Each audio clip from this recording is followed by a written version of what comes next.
Yes. All right. Happy April Fools, everybody. I will call this Finance Committee meeting to order on Tuesday, April 1st.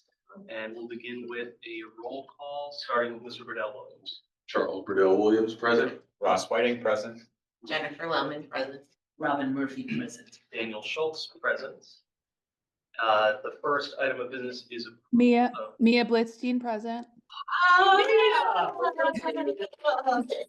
Sorry, I paused and checked. Here I am. All right. That's great. So then the next item of business is approval of minutes. So moved. Second. Lemon and Robin Murphy is second. All in favor? Aye. Aye. Aye. And the motion passes. All right, Mr. Sweigard. Over to you.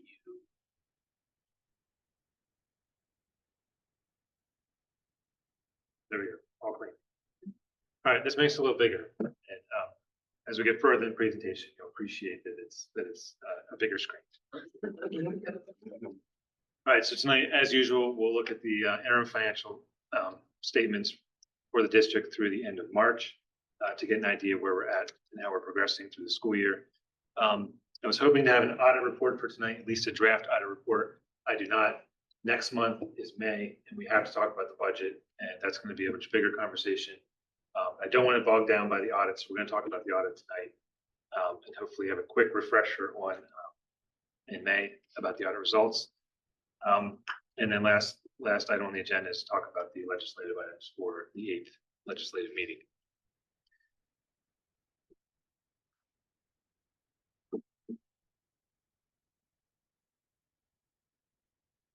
All right, so getting right to it, we still have a strong cash position year over year with an increase in cash of $4.7 million. Moving right down to revenues and expenditures. Our revenues year over year are $2.2 million greater, and our expenditures are $5.4 million year over year.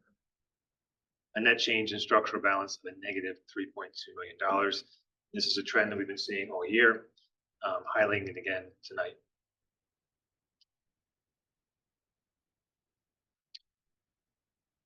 Looking at revenues, we talked about that $2.2 million increase year over year.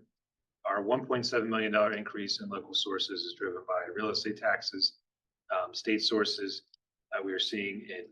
We saw an increase last year in our homestead allocation, and we're also seeing an increase in some of the charter school subsidy money that was due this year from the state. It does not appear next year, but it was due this year. Moving down on the expenditure side.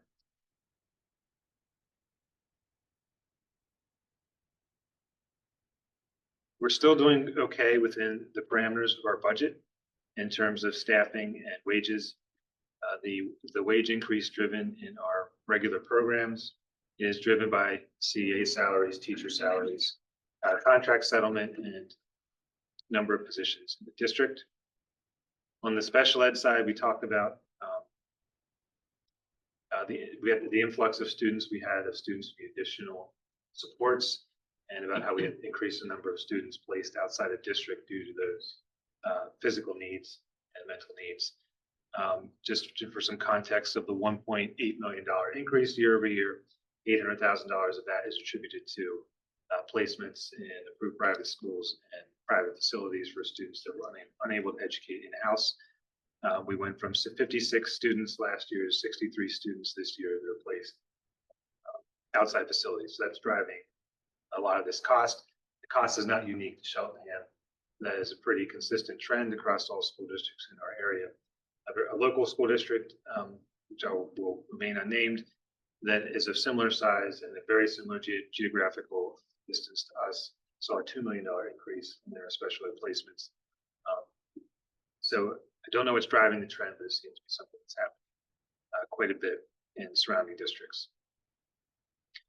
Also, an item of note we keep discussing is the increase year over year in operations and maintenance. We had quite a lift getting Epic up and running, and there was quite a facility spend in that regard. We also had some work done to Elkins Park, as you know, to get that building up and running again to finish out the school year. Those are some of the factors that led to that increase year over year. So short of some of the costs and operations and short of the increase in placements, otherwise we're kind of right in line with where we were budgeted throughout the year. So before I move on, any questions on our year-to-date operating results? Any more questions? One clarifying question, just because we're now far enough into the year that these are trending. Actually, maybe the next slide might help. Just the trend slide that you're about to show. Like, do you have a sense of if we're trending to a deficit for this year versus? And you're going to ask that. So that last year we closed out the year with a $6 million surplus, and this year we're $3.2 million off that. So I would guess we're going to close out over somewhere $2 million surplus. Okay. But so frankly, an appropriate surplus. We still have work to do. There's unexpected things we've dealt with this year, but we still have a structural surplus as projected. The other thing I was hearing is some of these, for instance, the operation and maintenance increases were one time and essentially capital improvements made for circumstantial rather than recurring things that will. Hopefully we don't have recurring large capital expenditures. Yes, Right. For a lot of these expenditures. Thank you. And the next slide does cover what you're asking. Thanks. Any questions from the public?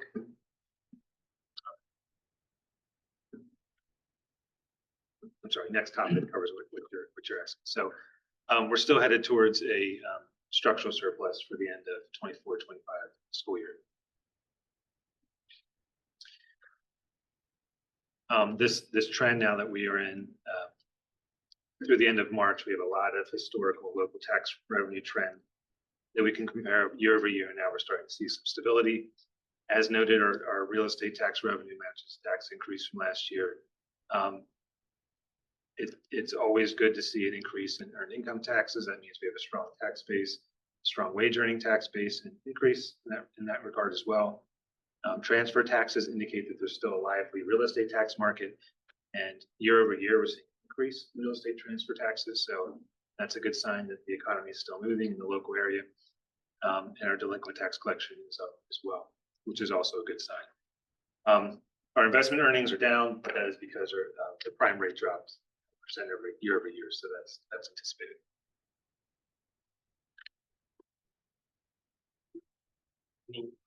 Are you taking questions on any of this? We're about to move on from the interim plan. Oh, it was a pause for drinking water. Now I see.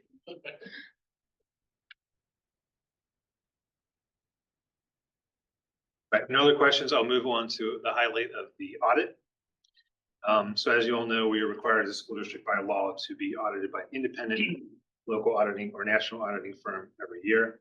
That audit has to cover the financial operations of the district as well as a single audit for school districts receiving greater than $750,000 in federal assistance, which would include Cheltenham School District as well. So we have our financial statement audit, and we have our single audit, which covers which is basically a listing of all the federal expenditures and an independent program audit of how we spend in line with federal guidelines. The financial statement audit covers all the district's various funds, which perform the functions of the government, added all together at Cheltenham School District in its entirety. So our governmental funds, our general fund is our basic operating fund, is by far the largest, is the only one by law we're required to budget for, which is why we talk about the general fund ad nauseum. We also have a capital reserve fund and capital projects fund, which deal with, as you guessed, capital projects, building construction district. We have what are called proprietary funds that are designed to make money or break even as we're a nonprofit. That would be our food service fund, our cafeteria fund, our internal service fund, which is really just a self-insured health insurance fund. And then last but not least, we have fiduciary funds. They're funds we hold on behalf of other individuals. We have an OPEB trust fund, which is funding set aside for other post-employment benefits, for retiree benefits. And we have student activity fund, which is a holding fund for all of our middle school and high school clubs. that are run by students, that have a student government and fundraise money, yearbook club, student council, class of 2025, 2024, I'm sorry, 2026, you name it on down. So as part of the audit report, if it is a clean report, meaning our auditors found nothing, they would call it an unmodified opinion. Our auditors, through multiple conversations, have indicated that the district will again receive an unmodified opinion through June 30th, 2024. So that's a good sign, but let's wait until we actually get the report for that to celebrate that news. And I was hoping to move on to next to talk about the year-end financial results for some of the more major funds, so that you can get an idea and hear about some of these funds that we don't talk about every meeting. So first is the general fund. I know this is very tiny because there's a lot of information, but you were asking about what our projected through the end of 2025 was going to look like. And I said roughly $2 million. So this is just an update of the projection that has been shared in the past, with a slight tweak for some differences we're seeing. Special ed, a slight decrease in this bottom line number, but still structural surplus holding strong through the end of the year. As I mentioned earlier, operating results showed a $6 million surplus through the end of 2024 and a $9 million surplus the year before through the end of 2023. What do we do when we have a surplus in the general fund? We transfer it off into our capital reserve funds, and we set the money aside for required maintenance and planned construction with districts, so we don't have to raise taxes to do so.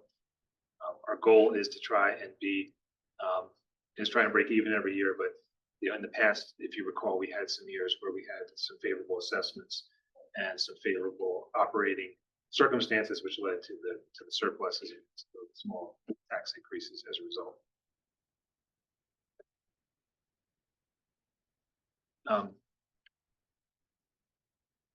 As of note, on the federal side, the federal spending in the past 2 years was in the $3.8 and $3.5 million range, and that's all the ESSER money that has been fully spent by June 30th, 2024, so that goes away.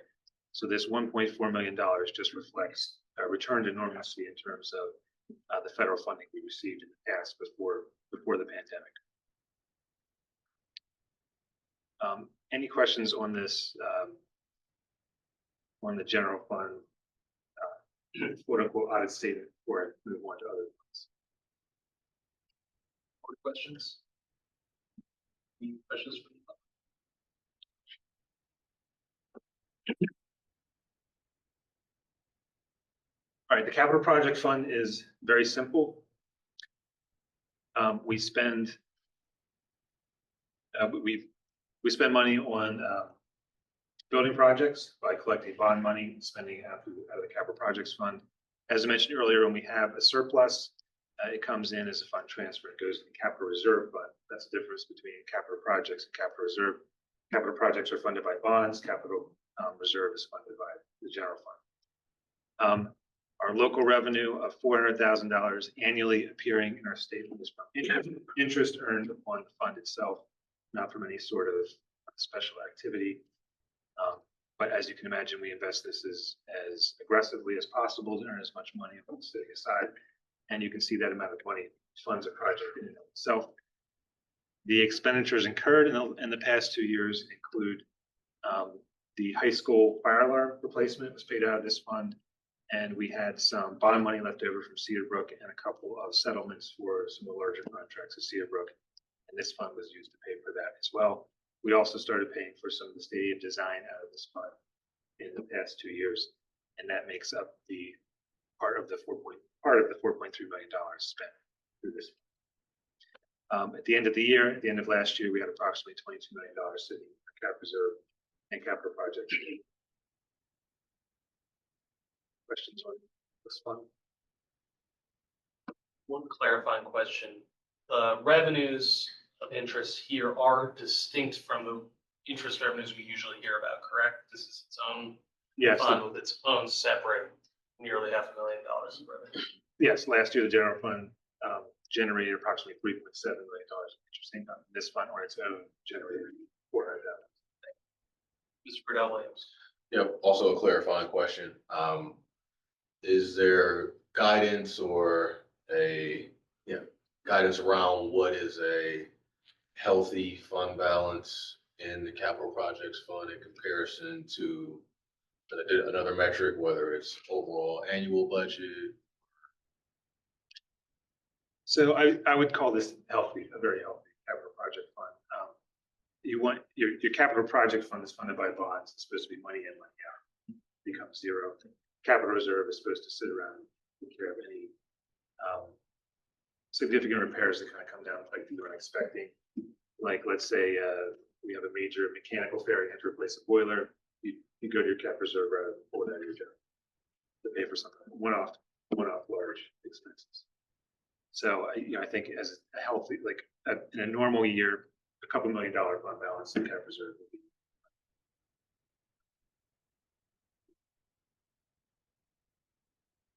Any other board questions? More questions from the public?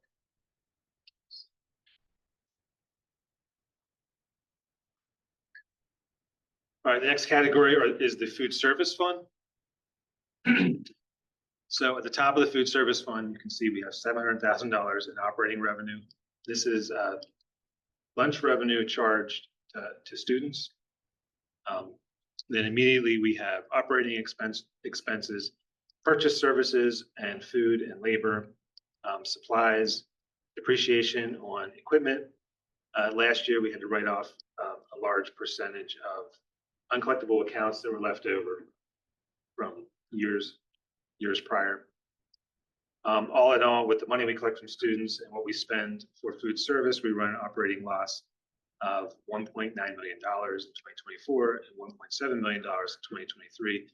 So this fund is dependent entirely on our state and federal reimbursement for its survival. We had some decent interest earnings the past 2 years because of interest rates.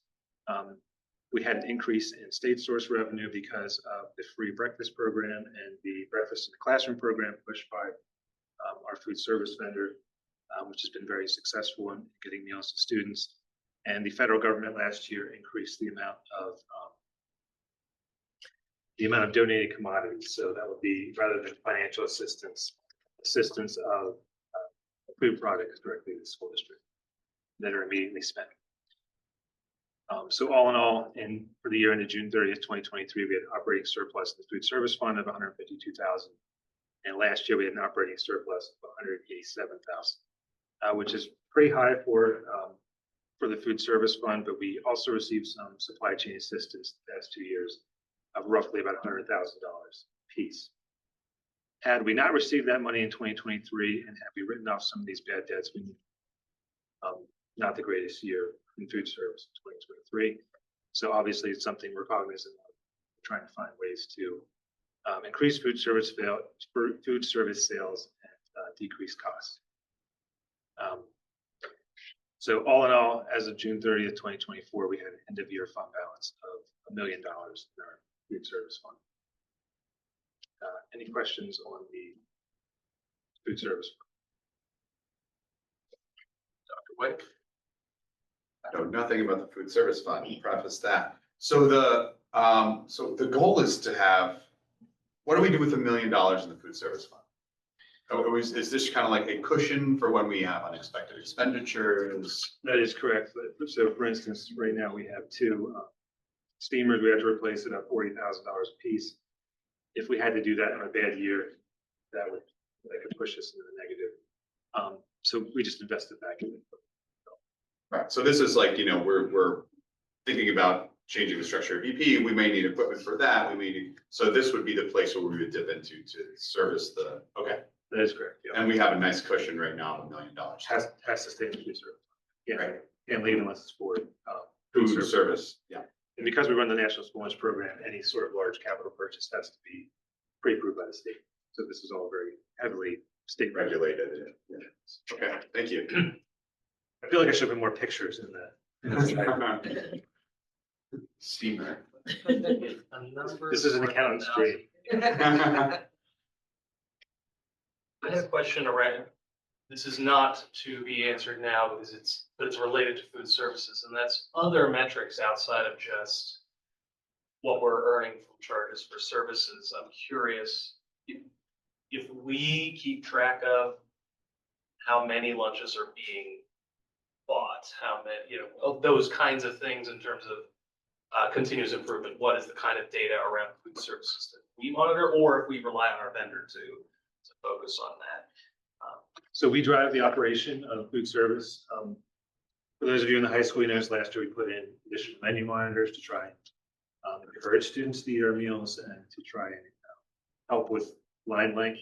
You don't have to wait. You can see what the line is outside of the stall of the booth before you walk in. So without having to wait in line the whole time. So those initiatives obviously cost money. They have no benefit other than to try and encourage our students to eat school lunches. It may be an interesting topic, and I think it is under this committee, to have a review of the food services maybe towards the end of the year to look at the non-financial but operational sides of our current contract. Absolutely. Yeah. Another program I highlight, there was a farm to table program that Whitson's applied for and received.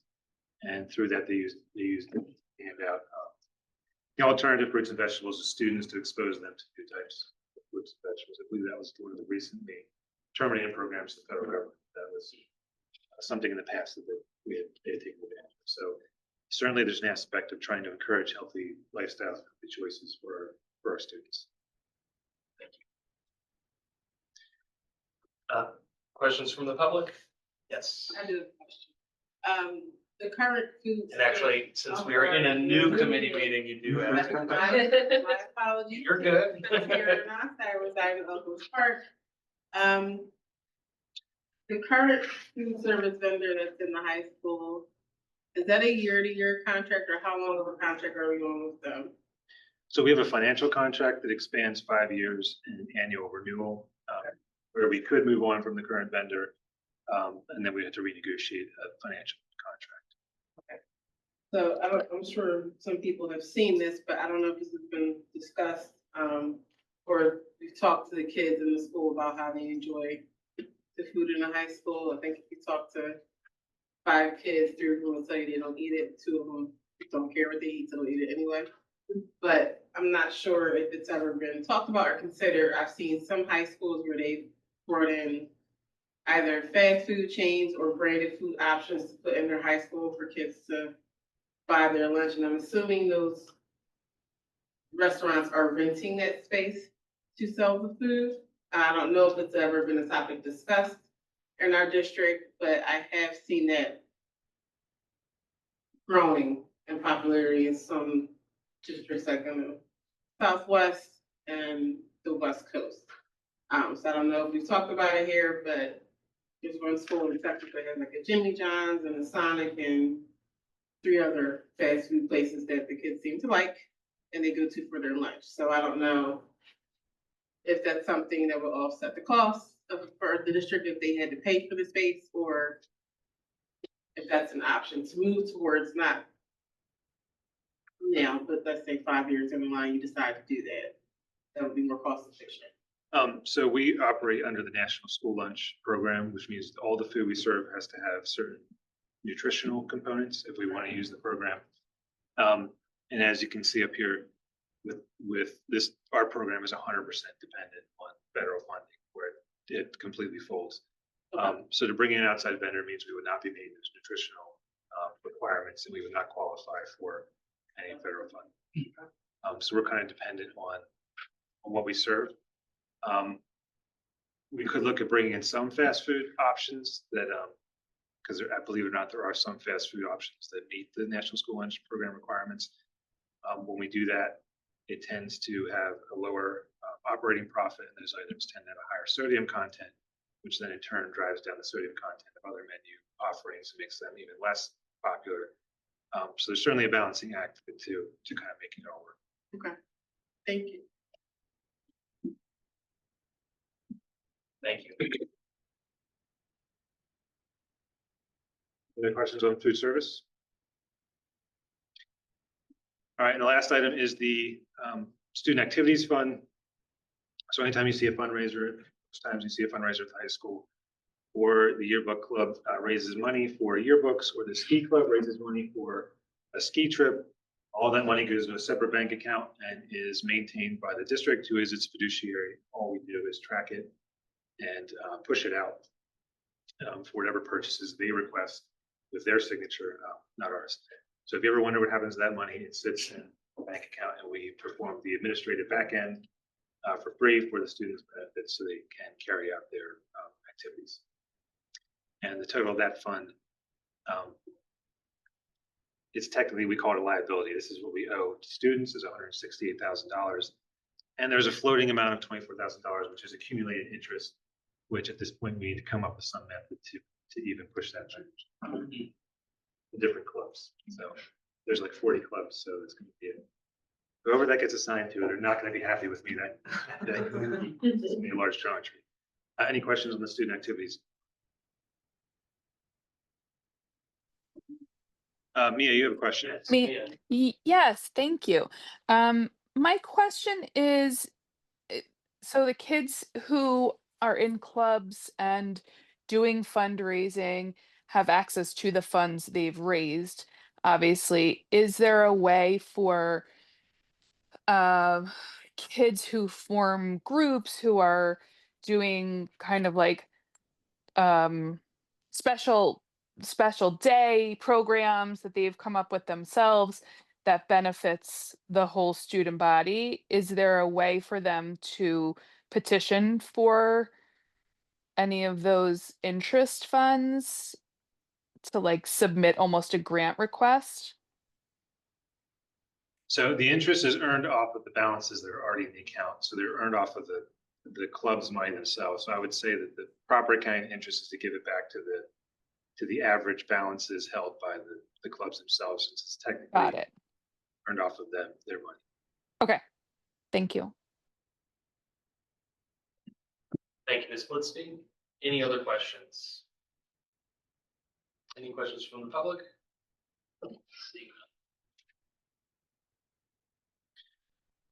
All right, last three items on the agenda are items for consideration next week at the legislative meeting. We will be recommending a LifeTouch Picture contract moving forward. This contract is a flow through from LifeTouch to parents. It has very little impact on the on the finances of the district. Nonetheless, needs approved otherwise. Second item up for approval is propane bid. So we rebid propane for our school bus fleet for another 2-year contract. Last time we did the bid, we went from $2.22 down to $1.15 a gallon. So it was significant savings, almost $100,000 in savings for the district. This time we did the bid, we got the exact same price. But the second year of the contract, we got a reduced price of $1.05 per gallon, which is pretty good. We were expecting some uncertainty to creep into this bid about what the future of propane pricing might hold. And the last item is for Valbridge Advisors. It is a small $7,000 contract, I believe, to evaluate tax parcels in Cheltenham Township in line with our township policy of equality in our taxation of all parcels. So any questions on any of these agenda items? Any more questions? Mr. Riddell Williams. Not a question, just a statement regarding just general positive feedback around the decision that the administration made years ago to go with a propane powered bus fleet. I know that over the last few years, there's been discussion about alternative fuels for bus fleets and EVs, et cetera. And the propane strikes a good balance. It's clean, relatively affordable, accessible, proven. And again, just seeing price go down is nice, but also understanding that the ongoing environmental benefits are still there. I just want to underscore as one board member, just positive energy that we're still, operating in that space and, potentially leading counterparts around the country, because not everybody is using alternative fuels for their bus fleet, seeing as diesel prices haven't been necessarily exorbitant, and also, has been known to be clean in some way. So. Yeah, I agree. There's a lot of benefits to using propane, almost no exhaust, very little bus maintenance, no time to warm a bus up. And it's about half the price of gas, not quite the same range. So you obviously still need some diesel if you're doing a long trip to Harrisburg or Hershey or something of that nature. But agree, if we could get that number up to 80%, that would be ideal. Assuming that, electric buses don't come down and be more of an economic viability without significant government subsidization. Thank you. Any other board questions or comments? Any questions or comments from the public?